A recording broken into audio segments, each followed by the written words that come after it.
Welcome back, 2019 NXL Philly Open. I'm Matty Marshall alongside Nick Sloviak, Todd Martinez.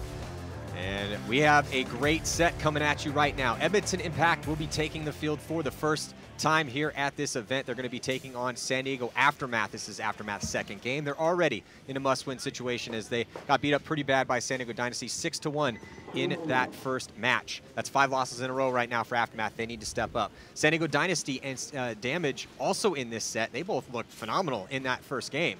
So this is going to be an interesting one. Todd, what are your thoughts on Aftermath and Impact? I mean, like I said, Aftermath requested the smoke they have gotten. If they want to be competitive in this league, you got to beat the good teams. Dynasty, test number 1. Edmonton Impact, they're a pretty good team over the past couple years. Test number 2. What are you going to do to change what you did from that first game to come out here and play better against Impact than you did against Dynasty? Are we going to see any changes from them? Are their players going to dig deep? Or is Edmonton Impact going to come out here and 6-0 them in about 4.5 minutes? It's going to be a good test and another one that you get because the good teams don't stop coming. The better you do, the more tough teams you got to play, the more you got to step up and produce and get better. And the better game you're going to get from those better teams. No one's sleeping on Aftermath anymore after their 3rd place finish in Vegas. They did outstanding in Vegas. They went on a run in their very first pro tournament with this new incarnation of the squad. But like you said, you ask for it, you're going to get it. And they're going to get the best game out of all these teams, and it's Impact next. And Impact is hungry. They got knocked out early at the last event. They took 6th place after losing to the Russians in a 7-8 game in the quarterfinals. And Alex Goldman is going to be looking to feast on this snake side of the field. Also, this game is brought to you by Carbon Paintball. Love what the guys at Carbon Paintball have been doing. They've been supplying us with the Golden Barrel Award. Justin Rabikoff could also go off on this field layout and could potentially be in the running to get a second one of these in 1 year. So who's going to take it, we don't know. Could be somebody from Dynasty, could be someone from Damage. We'll see. Again, they both played outstanding in their first matches, but now matching up against each other. Nick, what do you think about that matchup? Which Dynasty and Damage. I mean, the way those two teams played, obviously the first set of the day, their first couple points against their opponents were a little rocky, but we saw the progression of the good teams come out of it. We saw Dynasty tighten up, switch some personnel around, but play tight and get those kills. You can see the fan predictions there on your screen between those two teams. Huge favorite for Dynasty over Damage. Huge. And Impact the same over Aftermath. And we saw, Damage when they played, kind of a little over the place. Keith Brown produced pretty early for them, got them some good quick points. But I think that'll be a really good game. Probably the best, based on watching them play their first set, that'll probably should be the best game we have so far today in terms of equal teams, high caliber teams that have won. But I like hearing what Todd said about the smoke. Justin Rabikoff did an interview with us after he won this Golden Barrel and pretty much said that exact same thing. No one knew any of their tendencies after the first event, but the good teams are going to go back and watch them and learn that, and that showed in Texas. Well, here we go. There's tape. There's tape now. Yeah. Right? Go Sports got you. About to jump into this first point. Edmonton Impact could be on your left and Aftermath on your right from the blue side of the field. It looks like Justin Cornell is going to take a little ground on the D side to start things out, getting into D2. That's mirrored up by Frank Antetomaso. From Aftermath, he is also in D2. Neither team in the snake yet, but it's a good break for both squads, 5-on-5. Good break for both squads. Impact on your screen right now. They were doubled up in that tower, and now it looks like Zane Yakimak making his way up to the second one, going to put pressure on Frank. 3 bodies for Impact on that Dorito side. Justin Rabikoff, Justin Cornell, and Frank getting pulled out. He was in his bunker. I don't know where he got shot from, but that allows JC, Justin Cornell, to make his way down to the next spot, quickly followed up by Justin Rabikoff, and here comes Zane Yakimak up to that 50 brick. Zane Yakimak had some outstanding points for Impact up the center of the field at the last event in Texas, and their first body to drop, it's going to be now Aftermath. Zane getting that shot heads up. Yeah, this is something we saw from Aftermath in the last match, is that they kept losing their snake guy early. They didn't get any production out of him. It was kind of a similar situation. I think the reason why they did a lot better than other teams in Vegas is because Baldwin was alive. He was a threat on that snake side in Vegas. And now coming out that last event, really couldn't get it going. And I think Baldwin here is off to a slow start again, which puts Rob Velez in a very tough position here in that snake can as Zane Yakimak comes bolting through the middle of the field, and he's going to go bunker out guess, and nobody even picks him up. So leaving just Velez and Barga, the last 2 bodies alive here. Les and Barga trying to figure out a way to zone this one up. It's going to be very difficult. Here comes Justin Rabkoff, going to finish things off in the center of the field. And he shoots both of them. Justin gets himself a 2-back at the end, taking out Barga and Rob Velez as Aftermath concedes the point. But yeah, Todd, I totally agree with you in the sense of not getting the production they need out of the Snake side. Similar situation. Obviously, they had the problems on the D side with Frank getting shot off the breakup a ton, but this is a much different Snake layout than the one we had at the last event. There's a lot more you can do over here, and everyone, all the Snake players were, especially with the mud, they were not big fans of that Snake side, and there's really not that excuse here at this particular event. I think the one thing that I would, and Todd, correct me if I'm wrong here, but to build off what you said, and thinking about what Justin said, and going back and watching the tape, like after that first event, we all know what Baldwin, we showed us what he could do on the Snake side. If you want to isolate a team, and you got Frank as the #1 on the Dorito side, and Baldwin is the attack on the Snake side, you isolate those guys. In a Snake field where Mouse is going off, you isolate them. Hold that thought. Moving on to the first point now between Dynasty and Damage. Dynasty on the left, on the red side, Damage on the right and the blue. Both teams wearing blue-gray mix here for jerseys.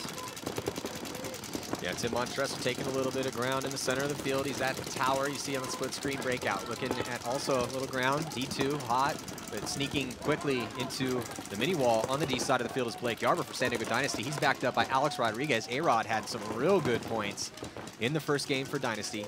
Both these teams with a win. Still 5-on-5 as these teams now repositioning. Neither team attacking the Snake yet, but in mirrored up with both players, Can and the back corner bunker on the Snake side for both teams. Yeah, Jacob Edwards stood tall on the inside of that Dorito too and bounced Tyler Harmon in the Snake corner. Yeah, it's Tyler Harmon and Ryan Greenspan on the Snake side for San Diego Dynasty. And Keith Brown and Brian Smith for Tampa Bay Damage. Keith Brown was on fire early in that game, getting a lot of kills. Yeah, his gunfighting snapshots was just nasty. Coast to coast from deep in that corner. See if he can do it again here. Blake Yarber now on the attack, getting into that 40 Dorito first. And looks like he's going to get one. There goes Tim Montresor and Jacob Edwards.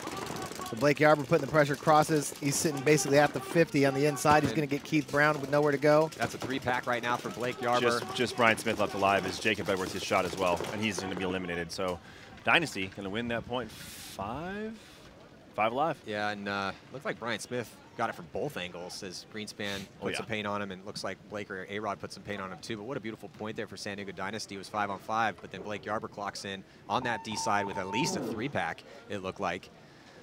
And I saw Blake in the practice yesterday. They were playing the Russians. They were trading points out, but I saw a couple just awesome, ridiculous points out of Blake Yarber on that D side of the field, and he just showed us one right there. Get Dynasty this first point. So Impact takes a slight lead. Dynasty takes a slight lead. Now, what sort of answer are we going to see from Aftermath? Here in the deep water, in Paintball, doesn't get any deeper than this. Playing Edmonton Impact, you've already got a loss on your record. Don't talk about deep water right now, okay? I think the rain is, I think we're good, man. I don't know, but you never know. Famous last right? words. All of a sudden, the clouds turn black. 3 inches fall from the sky in an hour. Oh, man. I'm going to take my jacket off just to undo the evil that you just did there, Ricky Bobby. We're looking at the sky right now, and it's been dumping here in Philadelphia around this area. That's why the field is softened up, but the rest of the weekend's supposed to be pretty good. Let's hope that's the case. Now, Aftermath going to take some ground with Frank. Quickly gets all the way to the wedge off the break. Goldman. Not sure. Did you get shot on the break? Frank Anthony went to the 40 brick on the break on the Dorito side. Aftermath lost a body, though, and Goldman comes off, so it's a 4-on-4 situation right now. It's Johnny Iannucci Jr. getting a spin and getting taken out early here. You know, one name you have to throw out into the killer. Well, he just took someone to the face. And Frank wins a gunfight, yeah, on Justin Cornell. Justin Cornell, definitely a weapon, but Frank getting himself a 2-pack now and past the 50-yard line onto Impact side of the field. He's got Justin Rabikoff in front of him as Zane and Zach Yakimek playing over here heads up on the Snake side. You can see Frank there on your screen playing cross. Going to try and get a shot on the back of Zach Yakimek in the can. And still, the 3 back players for Justin Rabikoff. No Zane Yakimak getting pulled out. But still, Aftermath, the 3 guys, Barga, what did Tom guess? What are these guys doing back here? Frank's past the 50, man. Well, they must have heard you, because here comes Barga. Oh, and Guest loses a gunfight. Heads up. He just got shot in the goggles. He did. And he he's got shot going somewhere. to turn around the opposite way. Oh, my God. Rob Valezo gets shot. Yeah. So it was a 4-on-2. Now it's a 3-on-2. Justin Rabikoff is right in front of Frank. Does he get him? He might have just shot Frank. Yeah, and he does. Yeah, referee's going to pull Frank Antetomaso out. So Justin Rabikoff alive by himself on the D side of the field, trying to make it happen here for Edmonton Impact. And looking good so far. But now it looks like Guest is going to get right in front of him, try to stop the attack. Barga's still alive. Should be it here for Aftermath. Just 2 players left alive for them. I think it's a 2-on-2 situation. It is a 2-on-2, but it was a 4-on-2 in favor of Aftermath. Well, Guest is on his 2nd life as well. Well, yeah, he definitely got shot. Well, the paintball hit him. Sometimes when paintballs hit you, they don't always leave the biggest mark. And in this case, for Guest, it appears that is how that has transpired. Justin Rabikoff does a little backup to get a better shot on Barga. Zane over here, or Zach over here in the snake corner. And here's playing the against thing. Barga. Guest going heads up with Rabikoff. Yeah, we got 2 former MVP award winners on the field left here for Impact. J-Rab going to improve his position slightly, small little bump up into the Dorito. Now he's going to get to the wedge. And then here comes Barga. Barga's going to try to drop the hammer, and he does. And does he stay alive is the question. The referees are going to get him, check him out. Might just be Zach Yakimek left alive. I think Barga made that move clean. He did. Beautiful move by Barga. And here comes Zach going to try to steal the point as he gets checked though by Guest and keeps him in his spot as Barga's going to run in and hit that buzzer to tie this game up. Tom shot Zach. Oh. So nice move by Barga in a 2-on-2 situation to get the drop on the Vegas Top Gun Award winner Justin Rabikoff. Ref called Tom back to talk to him. Yeah, the ref that called him clean. Well, while they're arguing about that, let's go down to Lauren Kelly. Thanks. Joey Blute was in the damage pit saying he doesn't care how long points go or how much of a low-scoring game they play. He said he wants them to stay in their bunkers and wait for Dynasty to make mistakes, make the moves, so that they can get the kills and break the win open. Yeah, this ain't the ML Kings, right? This is Joey's first test as a coach. You know, and he's going to say, hey, this is what we're going to doing. This is what we're going to do. Everybody needs to buy in, right? Right or wrong, team needs to get out there and do what Joey says because, you know, this is why they brought Joey in. Yeah, and that's one of the things when you just came into the team, and yeah, we know that he has a lot of familiarity with that team, but the X's and O's is something that takes a little bit of time to work out occasionally. So we'll see. Here his damage is now down by 1. A lot of time left to go here. In this second game for both these teams, they both have a win on the board, and a good break for both squads. It's 5-on-5. Better field position slightly for San Diego Dynasty as they have Monturo over here triple stacked actually on this snake side of the field. Just 2 players with A-Rod and Tyler Harmon towards the D side, 3 towards the snake side for Dynasty. With Andrade, Rao, and Greenspan. Damage with more of a cross-field spread. And now Arturo able to make his move into Snake 1. He's going to get checked out by the ref. And a real good field position right now for Damage as they have taken some ground over on that D side of the field as they have a body with, looks like Jake Edwards, and he is out the wedge. And fortunately for Dynasty, though, Arturo Andrade getting shot out of Snake 1. Yeah, and that's the second time Arturo has gotten has had to be pulled out of the snake and not gotten a penalty. And keep riding that line. Greenspan playing low in that thing, takes one right to the throat. So tough break for Dynasty over here. Well, some good shots from Tampa Bay Damage as they now have a 5-on-3 advantage. What did Lauren just say from Joey? Sit in your spots and shoot the guys when they're moving. And they've done that twice now. Yep, sure have. And, I mean, Damage is playing the same game that they played earlier, right? Keith to the corner, Smith to the can, Tim shoots from the back center and then makes up to that forward tower. Jay Edwards shoots across the field to try and lock off that snake, get a body, and then make a move. Jacob Edwards doing a good job over there as Tim Montrezor gets shot first early for Damage. Well, here comes but Jacob Smith. Edwards doing damage. Yeah, and Smith now is all the way at the wedge as he gets in there untouched, and he's going to wrap around and get the shot cross field on Tyler. Not sure if he got the shot on A-Rod, but there's just one player left alive, and it's Yosh Rao. And that's why you bring back Brian Smith with the precision 3-pack right there, making his shots count one by one as he gets into the 50 snake and shoots 3 people. And he made it look smooth and crispy. That's why he was just such that silent killer. That's why he got the nickname Agent Smith. And just looks like he hasn't missed a beat. Now, of course, he's been playing with Mutiny for the last year, so it's not like he just came back completely out of retirement. Yeah, one World Cup. One World Cup with Mutiny. And that was a huge game. Huge implications there in that game. Yeah, I mean, that was the tightest margin we've seen to move on to play pro. Yeah, it wasn't enough, unfortunately, for Mutiny, but no. But that was the funny thing, right? Because if you want to go back to Aftermath taking 3rd at the first event and Mutiny got blown out of the water in semi-pro, people are like, oh, you know, Mutiny deserves a spot. They won World Cup. They do terrible in Vegas. Aftermath takes 3rd. And now look where we're at.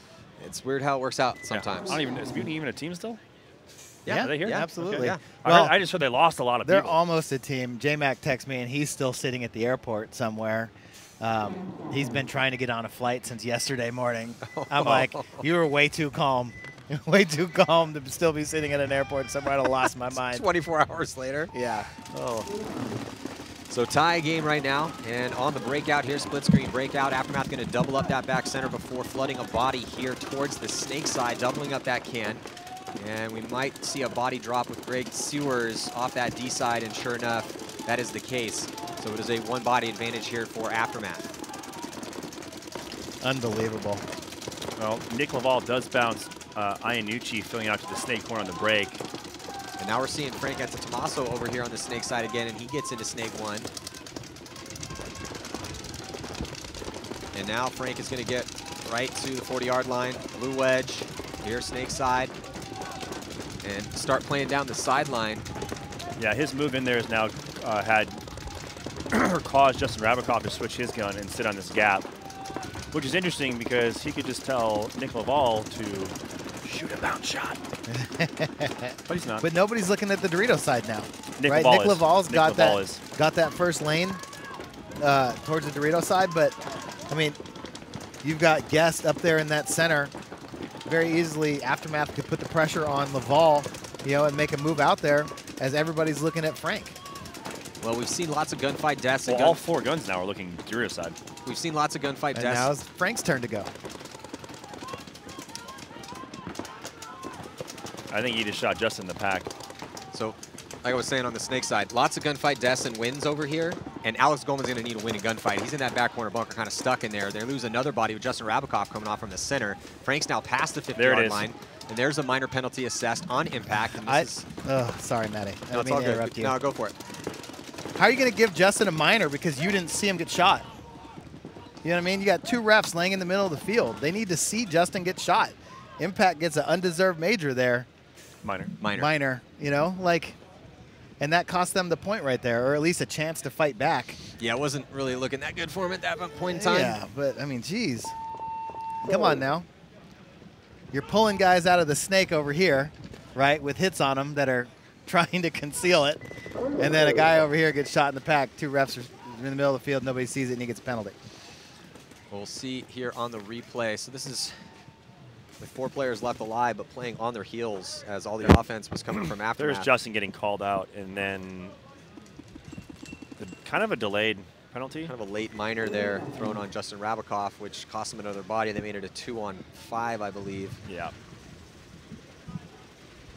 So now a lead here for San Diego Aftermath as they take a 2-1 lead after going down 1-0. So 2 unanswered here for Aftermath in, again, a must-win situation if you are just joining us, as they dropped one to Dynasty, and they dropped it big. The final score of that game was 6-1, so they got some points to make up.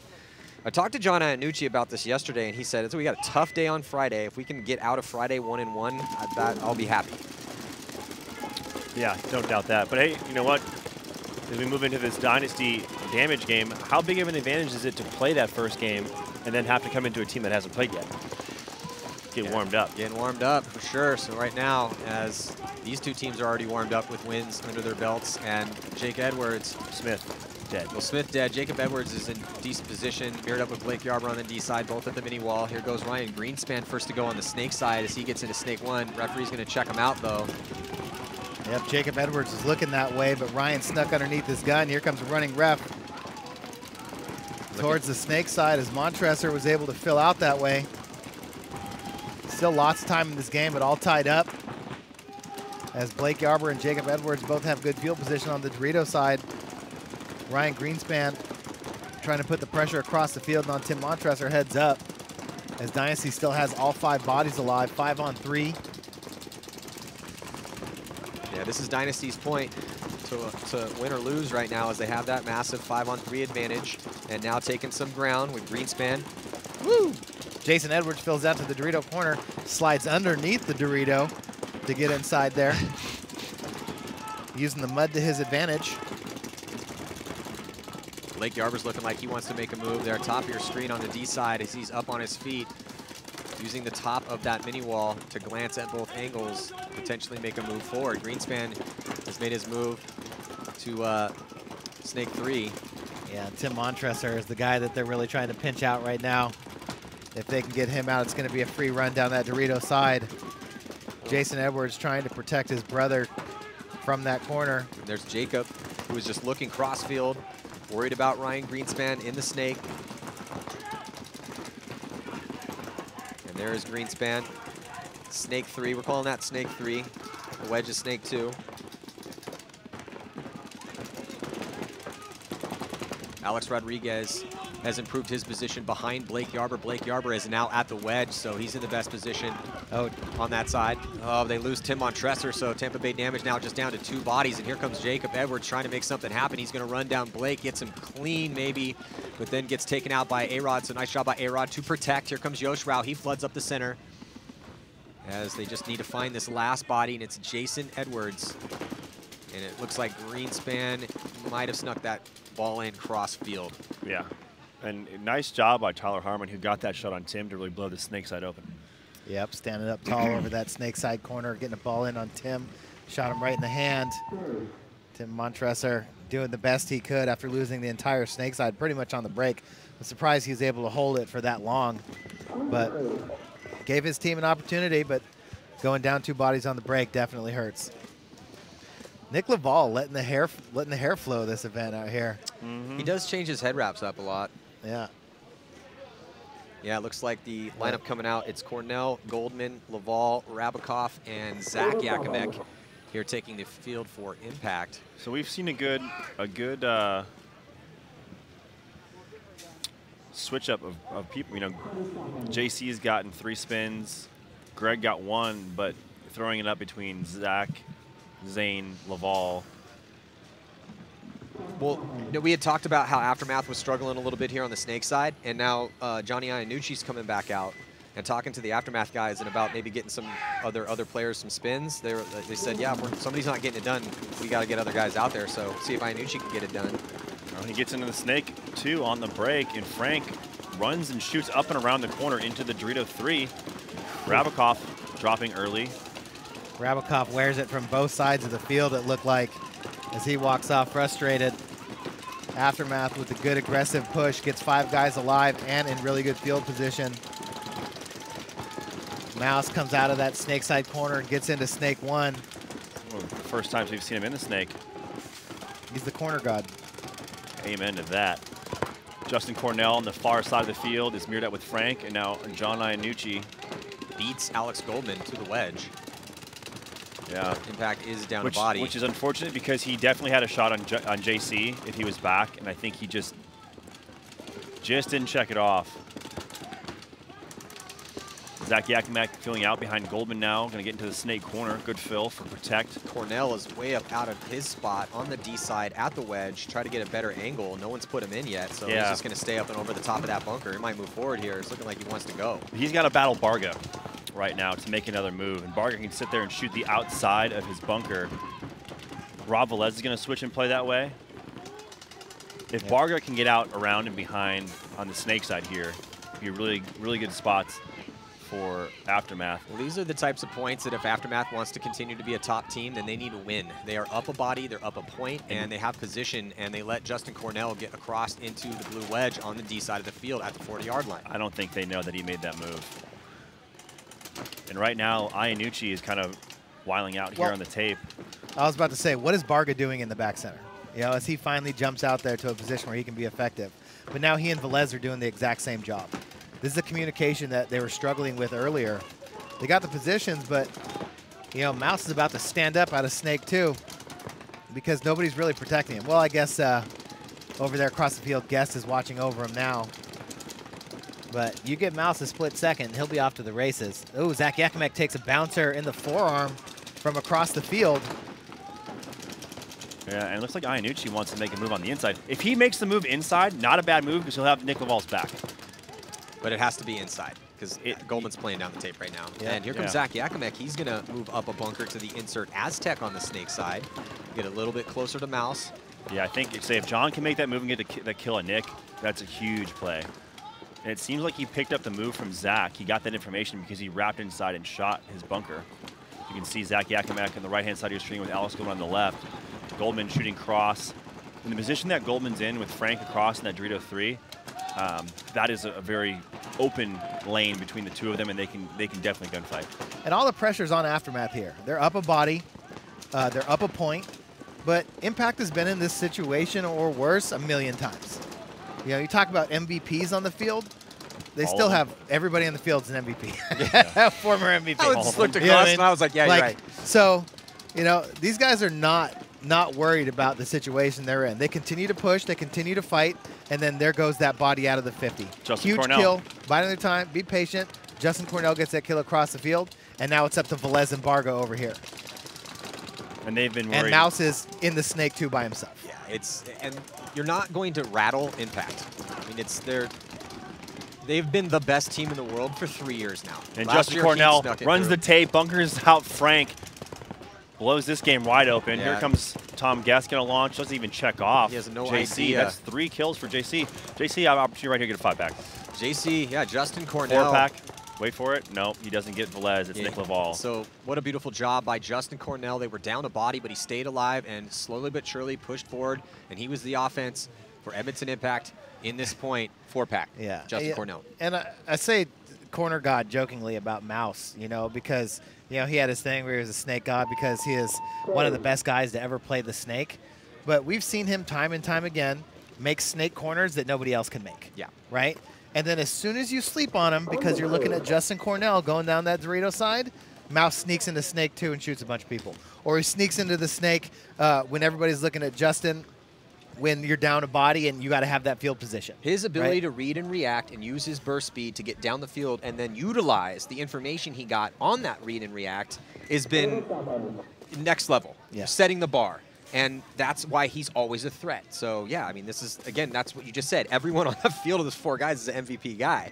So, but when those are the points that Aftermath needs to win. Iannucci didn't play terrible over here, but he was getting a little bit of squirrely in the Snake. They're in both outside bricks. They're up a body, and they don't know where to go kill the next guy that's going to matter. Exactly. But this is, and you'll hear me harp on this all the time, situational drills. That's when you have to do situational drills at practice, not just play points. Put your guys in those spots and make them learn those mental pathways that you need to excel against the best teams in the world. Dynasty right now, up by a point here, 7 minutes and 56 seconds to go, and they get a kill off the break, and it's from the D side. It's Jacob Edwards who's taking the walk.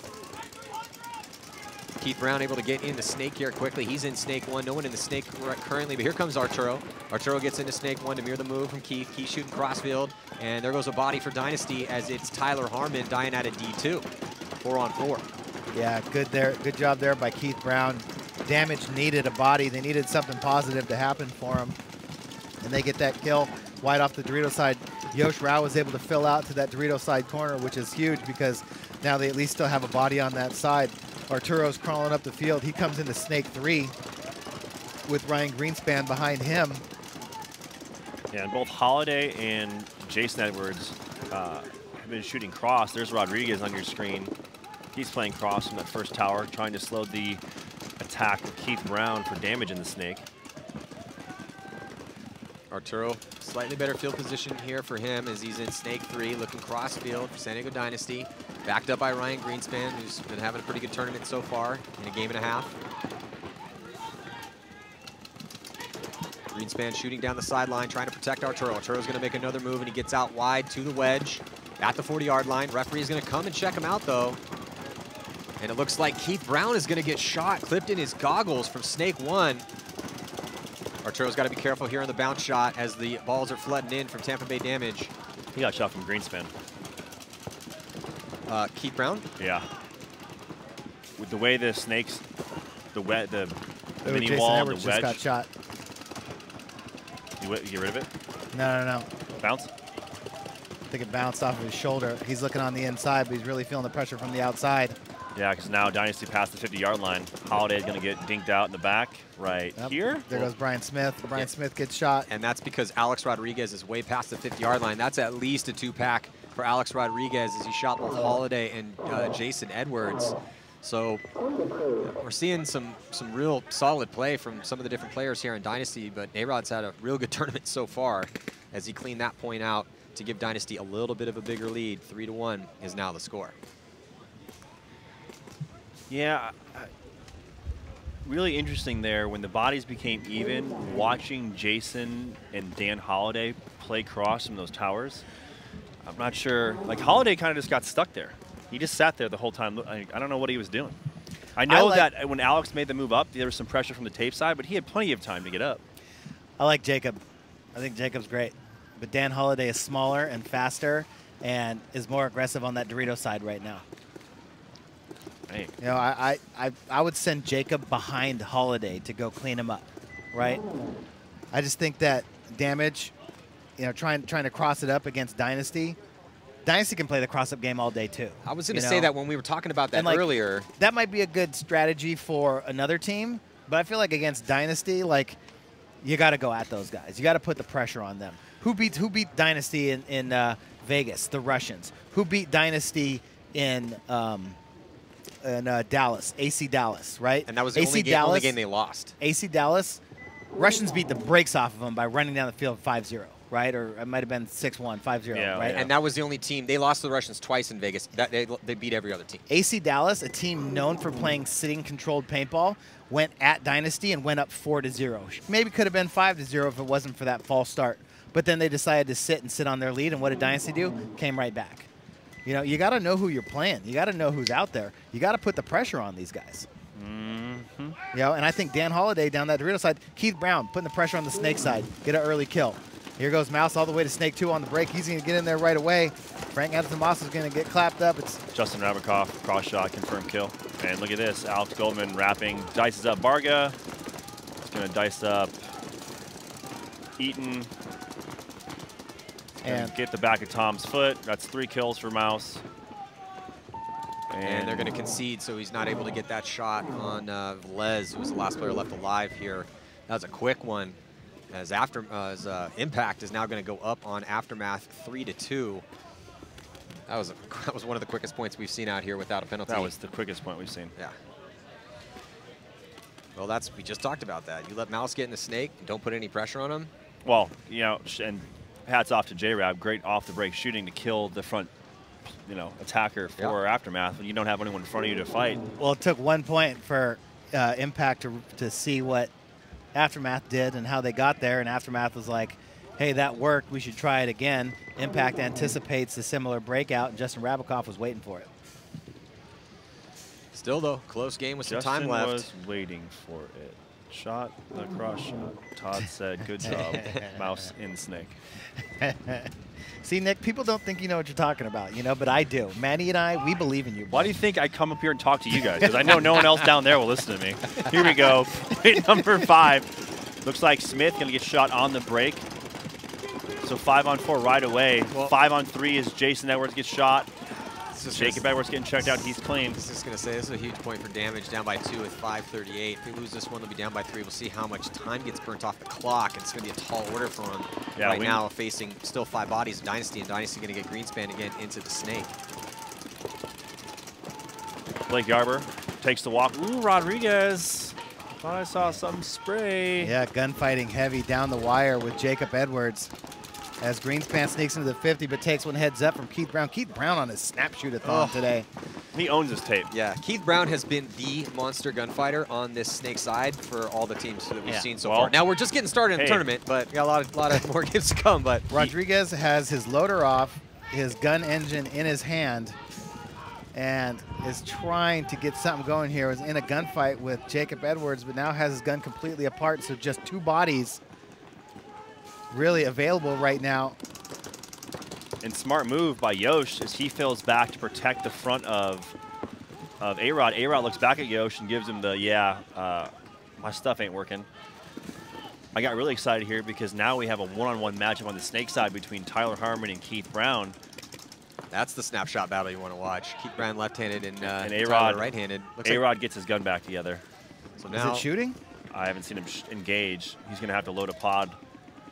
Make sure everything's turned on. Go through the check. Nope. He shot 1 ball. Well, looks like he's going to try to start shooting his gun. Yeah. He's done with surgery. So both teams mirrored up right now. Yosh Rao on Tim Montresor. Jacob Edwards against Alex Rodriguez. And Tyler Harmon versus Keith Brown. 3 minutes, 55 seconds left to go. Dynasty with a 2-point lead. Up to damage. And Yosh Rao is just going to try and bury Keith Brown in that corner. Yeah, and it's Tyler who's putting that cross-field pressure from the corner on any move that Jacob wants to make. I like the move here by Tim. Well, and as the time starts to tick off, it's really up to damage to push forward. They're down by 2. Dynasty doesn't have to go anywhere. They love every little precious second that ticks off this clock. They're smiling a little bit brighter here, so we'll see what damage has. With the 3 bodies they have left alive, Jacob Edwards on the D side at the mini wall, Tim Montresor in the center at the tower, and Keith Brown, the gunfighting phenom over here the first couple of games on the snake side. Yeah, and Jacob has now made his way into the wedge, playing the tape. Tyler 3 Harmon. minutes. 3 minutes on the clock. Another minute ticks off. Again, Yosh Rao just going to try and keep Keith Brown in that corner. As long as Keith Brown stays in that corner, then Tyler Harmon doesn't have to deal with him. Keith now making a move into Snake 1. He's going to load pod up. Looks like he still has a couple pods on his back. And Rodriguez gets a shot on Jacob Edwards. Wins the gunfight. Yeah, the gun surgery worked because his gun's definitely working now with the confirmed kill on Jacob. Tim Montresor sees that death. He moves out to spread the field. And this is when, do you concede the point, or do you see if Tim and Keith can make something happen? Tim gets shot, 3-on-1. Keith Brown's pulled these out, but he has no idea that A-Rod's on his side of the field. He's about to get shot cross field right there. Another kill for A-Rod, so at least a 2-pack for A-Rod in that one. After completely taking his gun apart, puts it back together, clocks in for 2 kills to finish the point out for San Diego Dynasty. So Dynasty going to put their fourth point up, and not a lot of time left. That may seal the deal. I think that seal has been licked, sealed, stamped. You can see the Hold on, wait. Lick it, seal it, stick it, stamp it. You can see the replay here of Ryan Greenspan coming up and losing that gunfight to Keith Brown, who's been relatively flawless in his gunfights over there. And then here is Jacob Edwards coming out into a ball up from over the top. So nice little gunfight right there by A-Rod, left-handed. Came out, then came right over the top and caught Jacob. Yeah, but the problem was that damage, put all the pressure on Jacob to go win a gunfight heads up. Tim came to the outside. Keith sat over here a little bit too long. If they could have at least given Jacob a little bit of a window, he might have been able to do something, but he basically had to go straight forward into 2 guns, being Tyler and A-Rod. Mouse gets shot on the break, trying to go to the corner. Yeah. Yeah, so good off the break shot for San Diego Aftermath as they get the kill on the big snake player here. For Edmonton Impact, it's a 5-on-4 situation. 3:22 to go in a 1-point spread. This game's still in hand here for Aftermath. We'll see what they do with this advantage.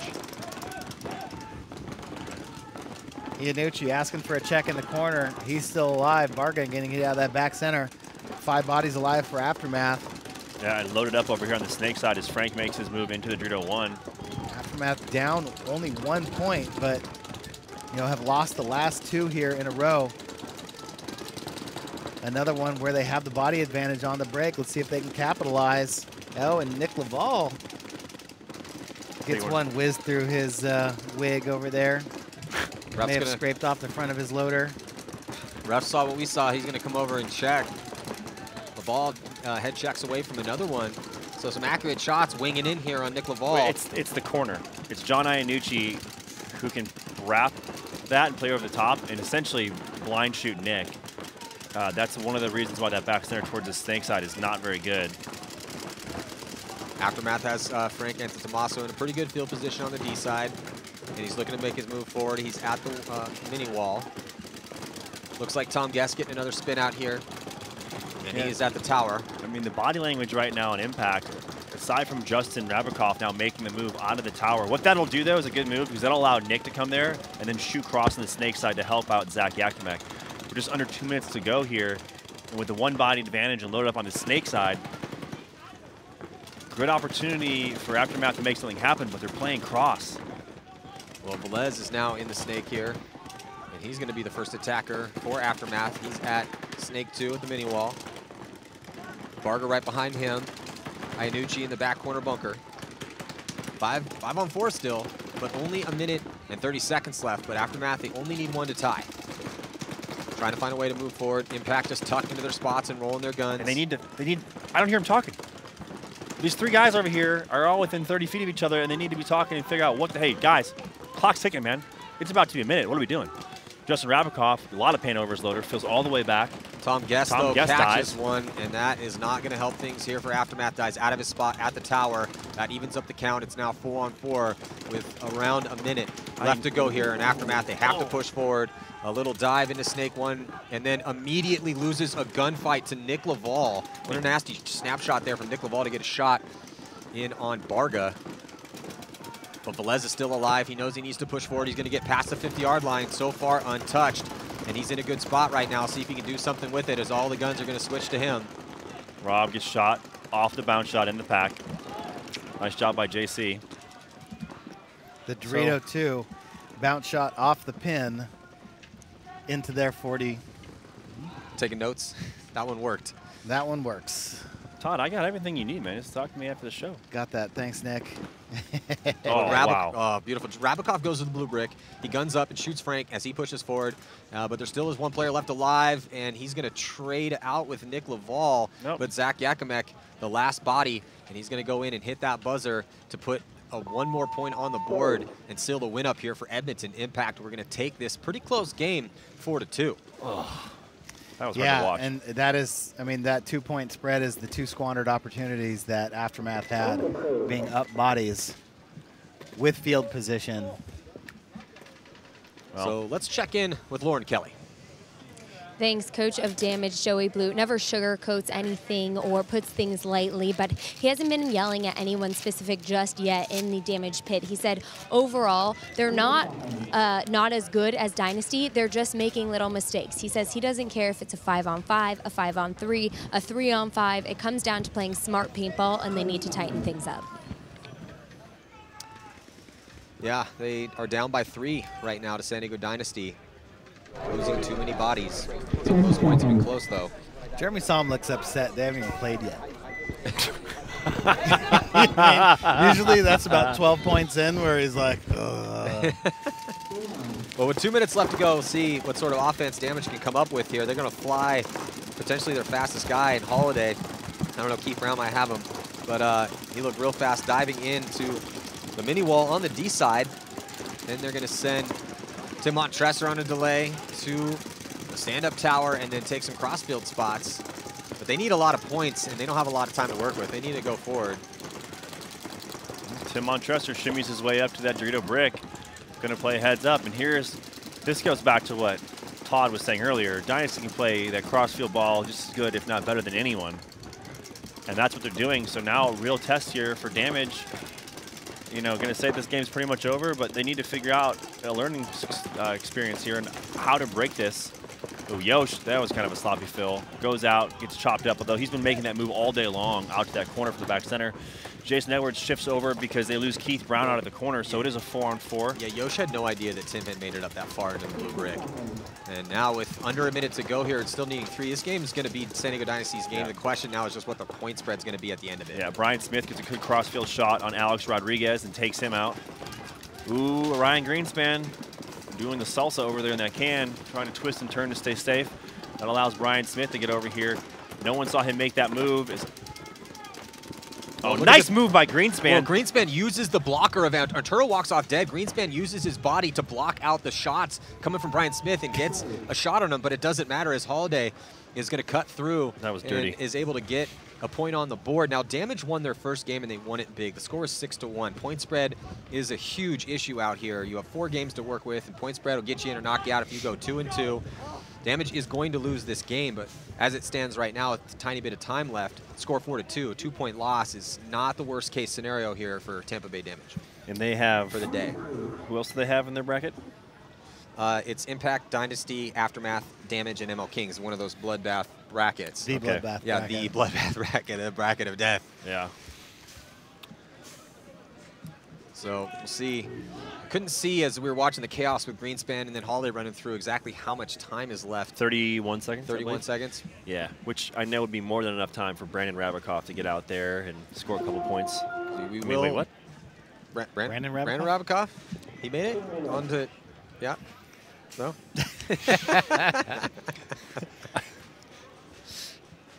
So, speaking of Rabikoffs, we got Steve Rabikoff and Rich Telford. Yeah.